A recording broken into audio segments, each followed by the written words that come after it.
இலங்கை அரசாங்கத்தை கொண்டு நடத்த பணமில்லை பந்துல கருத்து. இலங்கையில் தமிழருக்கு நீதி கிடைக்காது என்பவர்கள் தமக்கு நீதி கிடைக்க நீதிமன்றங்களை நாடுவது வேடிக்கையானது. அமைச்சர் டக்ளஸ் சுட்டிக்காட்டு. சாந்தன் அண்ணாவின் நினைவேந்தலை ஜனநாயக ரீதியாக அனுஷ்டிப்பதற்கு அரசாங்கமும் போலீசாரும் இடமளிக்க வேண்டும். போராளிகள் நலன்புரி சங்கம் கோரிக்கை. வெடுக்குநாரி ஆதிலிங்கேஸ்வரர் ஆலயத்தின் மகா சிவராத்திரியினை தடுத்து நிறுத்த திட்டம். யாழில் சாந்தனுக்கு நீதி கோரி போராட்டம். துணை தூதரகத்தை முற்றுகையிட உள்ள போராட்டக்காரர்கள். சாந்தனுக்கு மட்டக்களப்பில் அஞ்சலி. ஓரணியில் மீண்டும் தமிழ் தேசிய கூட்டமைப்பாக செயற்பட்ட கட்சிகள். பலிகாமம் வடக்கு உயர் பாதுகாப்பு வலயத்தில் உள்ள ஆலயங்களை தரிசிப்பதற்கு மீண்டும் மக்களுக்கு அனுமதி. இலங்கையின் புதிய உத்தேச சட்டங்களால் அடிப்படை உரிமைகள் சுதந்திரம் சட்டத்தின் ஆட்சிக்கு கடும் பாதிப்பு. ஐநா மனித உரிமை ஆணையாளர் கவலை. தொடர்பான விரிவான செய்திகள்.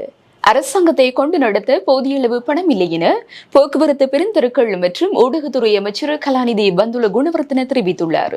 கடந்த ஆண்டு முழுவதிலும் அரசாங்க திரைசேரிக்கு 3 டில்லியன் ரூபாய் பணம் கிடைக்கப் பெற்றுள்ளதாக தெரிவித்துள்ளார்.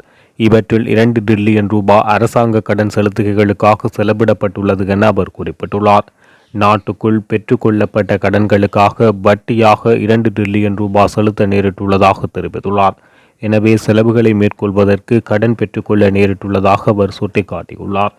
வெளிநாடுகளிடம் பெற்றுக்கொள்ளப்பட்ட கடன் தொகையை உடன்படிக்கை அடிப்படையில் செலுத்த தவறினால் நாட்டை நடாத்தி செல்ல முடியாது என தெரிவித்துள்ளார். இலங்கை நீதிமன்றங்களில் தமிழருக்கு நீதி கிடைக்காது என்பவர்கள் தமக்கு நீதி கிடைக்க நீதிமன்றங்களை நாடுவது வேடிக்கையானது என கடற்றொழில் அமைச்சர் டக்ளஸ் தேவானந்தா தெரிவித்துள்ளார். இலங்கை அரசு தமிழருக்கு நீதியும் வழங்காது தீர்வும் தராது என்றவர்கள், இலங்கை நீதிமன்றங்களில் நம்பிக்கை இல்லை என்றவர்கள், முல்லைத்தீவு நீதிபதி நாட்டை விட்டு போனதை வைத்து இலங்கையில் நீதி செத்து விட்டதென்று மனித சங்கிலி போராட்டம் நடத்தியவர்கள், எல்லா பிரச்சினைக்கும் சர்வதேச நீதி விசாரணையே தேவை என்றவர்கள் தமது உட்கட்சி விவகாரத்துக்கு தீர்வு கோரி இலங்கை நீதிமன்றத்தை நாடியுள்ளனர். தமிழ் மக்களின் பிரச்சினை என்றால் அது தீர்ந்துவிடக் கூடாதென்று சர்வதேச நீதிமன்றத்துக்கு போவோம் என்பார்கள். தமது பிரச்சினை என்றவுடன் அதை இலகுவாக தீர்க்கும் விருப்பத்தோடும் நம்பிக்கையோடும் இலங்கை நீதிமன்றத்தை நாடியுள்ளனர். இதிலிருந்து இவர்களது அரசியல் நாடக வேடம் முற்றாக கலைந்துவிட்டதாக அமைச்சர் தெரிவித்துள்ளார். வடக்கில் வவுனியா மாவட்டத்தில் உள்ள வெடுக்குநாரி ஆதிலிங்கேஸ்வரர் ஆலயத்தில் எதிர்வரும் 8ஆம் தேதி மகா சிவராத்திரி வழிபாட்டில் சைவ மக்கள் ஈடுபட உள்ளார்கள். இதனை தடுத்து நிறுத்தும் நோக்கில் சிங்கள பௌத்த பேரினவாதத்தின் பௌத்த பீடம் ஒன்று பிக்குமார்களுடன் இணைந்து செயற்பட உள்ளதாக தமிழ் தேசிய மக்கள் முன்னணியின் வவுனியா மாவட்ட அமைப்பாளர் தபபாலன் தெரிவித்துள்ளார். நேற்றைய தினம் முல்லைத்தீவு மாவட்டத்தில் நடைபெற்ற மாற்றுத்திறனாளிகளுக்கு உதவி வழங்கும் நிகழ்வில் கலந்து கொண்டு கருத்து தெரிவிக்கும் போது அவர் இதனை தெரிவித்துள்ளார். தடுத்து நிறுத்துவதற்காக சிங்கள பௌத்த பேரினவாதிகளுடைய ஒரு சிந்தனையாக இருக்கின்ற ஒரு மத பீடம் பௌத்த பீடம் பிக்குமார் இணைந்து அந்த நிகழ்விலே கலந்து கொண்டு அந்த நிகழ்வை குழப்புவதற்கு செயற்படுவதற்காக தங்களுடைய முகப்புத்தகங்களை அந்த பதிவுகளை போட்டுக் கொண்டிருக்கிறார்கள். ஆகவே இந்த இடத்திலே நீங்கள் செயல்வீச்சை செய்து இன்றைக்கும் அந்த உணர்வோடு செயற்பட்டுக் கொண்டிருக்கிறவர்கள், நீங்கள் பல்வேறு உறவுகளுடன் தொடர்புகளை இருப்பவர்கள், உங்கள் மீது பல்வேறு உறவுகள் நம்பிக்கையோடு செயற்பட்டுக் கொண்டிருக்கிறார்கள். காலம் ஒரு அரசியல் தலைமையை காட்ட வேண்டும் என்ற அடிப்படையிலே நாங்கள் மக்களுக்கான செயற்பாடுகளை முன்னிறுத்தி கொண்டிருக்கின்றோம். அந்த அடிப்படையில் தான் நாளும் பொழுதும் இந்த மக்களுக்காக ஒவ்வொரு இடங்களிலும் எங்களுடைய தமிழெல்லாம் ஆக்கிரமிக்கப்பட்ட பகுதியாக இருக்கலாம், அல்லது குருந்தூர் மலை ஆக்கிரமிப்பாக இருக்கலாம், வெடுக்குநாரி மலையிலே ஒரு மத வழிபாடு சார்ந்த விடயத்தை செய்ய முடியாத விடயங்களாக இருக்கலாம். எந்த விடயங்களாக இருந்தாலும் இன்றைக்கு தாய் தேசத்திலே நாங்கள் போராடுவதை தவிர வேறு வழி இல்லை. இன்னைக்கு ஜனாதிபதி தேர்தல் ஒன்று அறிவிக்கப்பட்டிருக்கின்றது. சிங்கள பௌத்த மனநிலையில் உள்ள தலைவர்கள் இன்றைக்கும் எங்கள் தமிழர்களுடைய தீர்வினை தாம்பாளத்தில் வைத்து தரமாட்டார்கள் என்ற விடயத்தை இன்றைக்கும் எங்களுடைய தேசிய தலைவர்கள் தெளிவாக சொல்லி இருக்கின்றனர். அதுதான் இன்றைய காலம் உணர்த்தி கொண்டிருக்கின்றது. அது எவராக இருந்தாலும் சிங்கள தலைவர்கள் தருகின்ற மனநிலையில் இல்லை. அந்த அடிப்படையில் தான் தமிழர்களுடைய அரசியல் போராட்டம் முன்னகர்ந்து கொண்டிருக்கின்றது. சாந்தனுக்கு நீதி கோரி யாழ்ப்பாணத்தில் உள்ள இந்திய துணை தூதரகத்தை முற்றுகையிட்டு போராட்டம் ஒன்று முன்னெடுக்கப்பட உள்ளது. போராட்டமானது யாழ் மருதடி வீதியில் உள்ள இந்திய துணை தூதரகம் முன்பு நாளை காலை 10 மணிக்கு நடைபெற உள்ளது. இந்திய திராவிட கூட்டு சதியால் பலியெடுக்கப்பட்ட சாந்தனுக்கு நீதி கோரி யாழில் உள்ள இந்திய தூதரகத்தை முற்றுகையிட்டு போராட இந்திய துரோகத்தை வேரறுக்க தமிழர்களாய் ஒன்றிணைவோம் என்னும் துணைப்பொருளில் இந்த போராட்டம் இடம்பெறவுள்ளது. 1.5 வருட போராட்டத்தின் பின் தமிழக அரசு இலங்கைக்கு வர சாந்தனுக்கு அனுமதி அளிக்கப்பட்ட போதும் உடல் நலக்குறைவால் சாந்தன் நேற்று முன்தினம் உயிரிழந்தார். உயிரிழந்த சாந்தனின் பூதவுடல் நேற்று காலை 11:55 மணிக்கு விமானம் மூலம் சென்னையிலிருந்து கொழும்பு கட்டுநாயக்க விமான நிலையத்துக்கு கொண்டு வரப்பட்டது. சாந்தனின் பூதவுடல் இன்றைய தினம் யாழ்ப்பாணத்துக்கு கொண்டு வரப்படும் என குரலற்றவர்களின் குரல் அமைப்பின் ஒருங்கிணைப்பாளர் கோமகன் தெரிவித்துள்ளார். பிரேத பரிசோதனை மற்றும் பயணத்தடை போன்றவையே இந்த தாமதத்துக்கு காரணம் என அவர் சுட்டிக்காட்டியுள்ளார். சாந்தனின் பூதவுடலுக்கு ஞாயிற்றுக்கிழமை இறுதிக்கிரியை இடம்பெறுவதற்கான ஏற்பாடுகள் மேற்கொள்ளப்படுவதாகவும் இன்னும் உறுதிப்படுத்தப்படவில்லை என அவரது சகோதரர் தெரிவித்துள்ளார். அவரது பூத உடலுக்கு மேல் உடற்கூற்று பரிசோதனை செய்ய பணிக்கப்பட்டுள்ளதால் இறுதிக்கிரியை இடம்பெறும் திகதியை உறுதிப்படுத்த முடியாது உள்ளது என அவர் தெரிவித்துள்ளார்.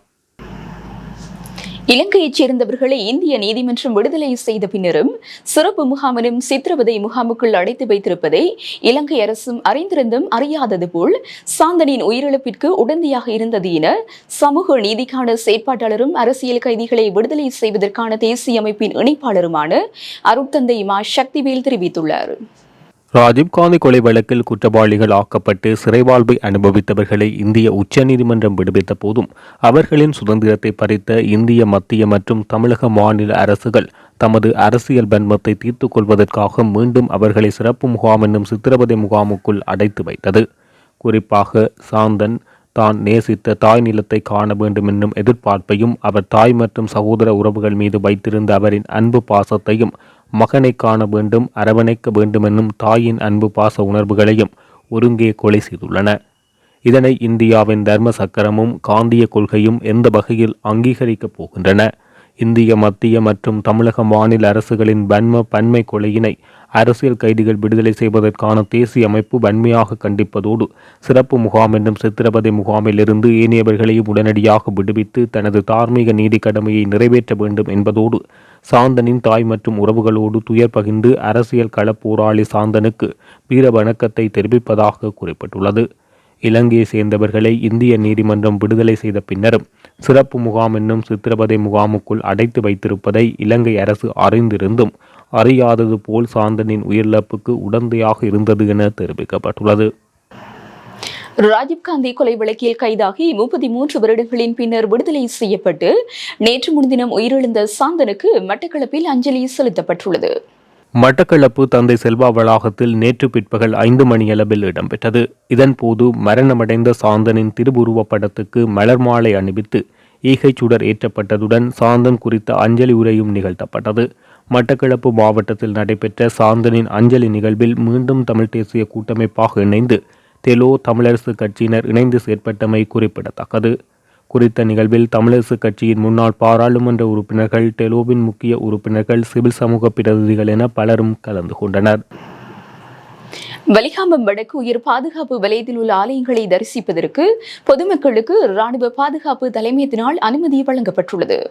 கடந்த மாதம் 23ஆம் தேதி குறித்த உயர் பாதுகாப்பு வலயத்தில் உள்ள ஆலயங்களை தரிசித்து பூஜை வழிபாடுகளில் ஈடுபடுவதற்கு அனுமதி வழங்கப்பட்டிருந்த நிலையில் அதன் 2வது நாளாக இன்று கட்டுவன் பகுதியில் அமைந்துள்ள ஸ்ரீ முத்துமாரியம்மன் ஆலயம் மற்றும் மானம்புராய் பிள்ளையார் ஆலயம் ஆகியவற்றுக்கு சென்று பூஜை வழிபாடுகளில் ஈடுபடுவதற்கு அனுமதி வழங்கப்பட்டுள்ளது. இந்த பகுதிகளில் 1990ஆம் ஆண்டு தீபாவளி நாளில் இராணுவ நடவடிக்கை காரணமாக தாம் குறித்த இடத்தை விட்டு இடம்பெயர்ந்து சென்று தற்போது 34 வருடங்களின் பின்னர் ஆலயத்தை வந்தடைந்து தற்போது தரிசிக்கும் வாய்ப்பினை இராணுவத்தினர் ஏற்படுத்தி இருப்பது மகிழ்ச்சி அளிப்பதாக ஆலயத்தின் பூசகர் தெரிவித்துள்ளார். மேலும் குறித்த ஆலயங்களுக்கு சென்று வருவதற்கு இராணுவத்தின் பேருந்து ஏற்பாடு செய்யப்பட்டு பொதுமக்கள் பாதுகாப்பான முறையில் கோயிலுக்கு சென்று பூஜை வழிபாடுகளில் மாத்திரம் ஈடுபட்டு திரும்புவதாக அனுமதி வழங்கப்பட்டிருந்த நிலையில் இன்று 30க்கும் மேற்பட்ட மக்கள் வருகை தந்தனர். இதன்போது கருத்து தெரிவித்த பொதுமக்கள் தமது ஆலயங்கள், ஆலய சூழலை அண்டிய தமது காணிகள் என்பனவற்றை வெகு விரைவில் விடுவித்து குடியமர்வதற்கு ஏற்றவாறு அவற்றை வழங்க வேண்டும் என கோரிக்கை விடுத்துள்ளனர். வலிகாமம் வடக்கு கட்டுவன் கிராமத்தில் பழமையும் புதுமையும் வாய்ந்த ஸ்ரீ முத்துமாரி அம்பாளுடைய ஆலயம் 90ஆம் ஆண்டிலே பாதுகாப்பு நடவடிக்கையின் பொழுது மூடப்பட்டு சகல ஆலயங்களும் ஒன்றாகவே உடைக்கப்பெற்றிருந்தது. அன்று தொட்டு இன்று 2வது முறையாக இந்த ஆலயத்துக்கு வருகை தந்திருக்கின்றோம். இந்த ஆலயம் முன்னிருந்தபடி மீண்டும் மிளிருவதற்கு இலங்கை அரசாங்கமும் அந்த அரசிலே சேவைப்படுகிற அத்தனை உத்தியோகத்தர்களும், இராணுவ பாதுகாப்பு உத்தியோகத்தர்கள், போலீஸ் எல்லோரும் ஒன்று சேர்ந்து இந்த ஆலயத்தை வெகு சீக்கிரத்திலே முன்னிருந்த நிலைக்கு கொண்டு வருவதற்கு எங்களுக்கு ஒத்துழைக்க வேண்டும் என்று வேண்டுவதோடு, இந்த ஆலயத்துக்கு நாங்கள் வருவதற்கு 100 மீட்டர் தெற்கே பாதை ஒன்று இருக்கின்றது. அந்த பாதையை உடனடியாக திறந்து விட்டால் நாங்கள் சுற்றி வர வேண்டிய தேவையில்லை. அந்த பாதையை முதல் திறந்துவிட்டு இந்த அடியார்களுடைய வணக்கத்தை தொடர்ந்து செய்வதற்கு இலங்கை அரசாங்கம் அதிலே உள்ள அத்தனை பேரும் ஒத்துழைக்க வேண்டும் என்று உங்கள் எல்லோரையும் அன்பாகவும் பணிவாகவும் வேண்டிக் கொள்கின்றோம். தற்போதைய அரசாங்கத்தின் கீழ் சட்டவிரோதமாக உயர் பதவிகளுக்கு வழங்கப்படும் நியமனங்கள் தேசிய மக்கள் சக்தி அரசாங்கத்தால் ரத்து செய்யப்படும் என பாராளுமன்ற உறுப்பினர் விஜித ஹேர தெரிவித்துள்ளார். புதிய போலீஸ் மா அதிபராக தேசப்பந்து தென்னகோன் நியமிக்கப்பட்டமை சட்டவிரோதமானது எனவும் குறித்த நியமனத்துக்கு எதிராக சட்ட நடவடிக்கைகள் ஏற்கனவே ஆரம்பிக்கப்பட்டுள்ளது. எதிர்காலத்தில் தேசிய மக்கள் சக்தி அரசாங்கத்தின் கீழ் உரிய நடைமுறைகள் பின்பற்றப்படாமல் வழங்கப்பட்டதாக கூறப்படும் அனைத்து நியமனங்களும் ரத்து செய்யப்படும் எனவும் சட்டவிரோத நியமனங்களை வலுக்கட்டாயமாக ரத்து செய்ய முடியாது. எனவே உரிய சட்ட நடைமுறைகள் மூலம் அவற்றை சரி செய்ய நடவடிக்கை எடுக்கப்படும் என தெரிவித்துள்ளார். இலங்கையில் அடிப்படை உரிமைகள், சுதந்திரம், சட்டத்தின் ஆட்சி, ஜனநாயக ஆட்சி முறை ஆகியவற்றின் மீது தாக்கத்தை ஏற்படுத்தக்கூடிய புதிய உத்தேச சட்டங்கள் குறித்து ஆழ்ந்த கவலையடைந்துள்ளதாக ஐக்கிய நாடுகள் மனித உரிமை ஆணையாளர் வோல்கர் டேக் தெரிவித்துள்ளார். இலங்கை தொடர்பான வாய்மொழி மூல அறிக்கையில் அவர் இதனை தெரிவித்துள்ளார். நிகழ்நிலை பாதுகாப்பு சட்டம், பயங்கரவாத எதிர்ப்பு சட்டம் போன்றவை ஜனாதிபதியின் அதிகாரங்களை மேலும் வலுப்படுத்துகின்றன. பாதுகாப்பு படையினருக்கு அதிகளவு அதிகாரங்களை வழங்குகின்றன. ஒன்று கூடல், கருத்து சுதந்திரத்தை கடுமையாக பாதிக்கின்றன என ஐநாவின் மனித உரிமை ஆணையாளர் தெரிவித்துள்ளார். இத்துடன் ஜெஃப் நக்லரியின் மதிய நேர பிரதான செய்திகள் நிறைவடைகின்றன. மேலதிக செய்திகளை அறிந்து கொள்ள www.jeffnaclery.lk என்ற இணையதளத்தின் ஊடாக இணைந்து கொள்ளுங்கள்.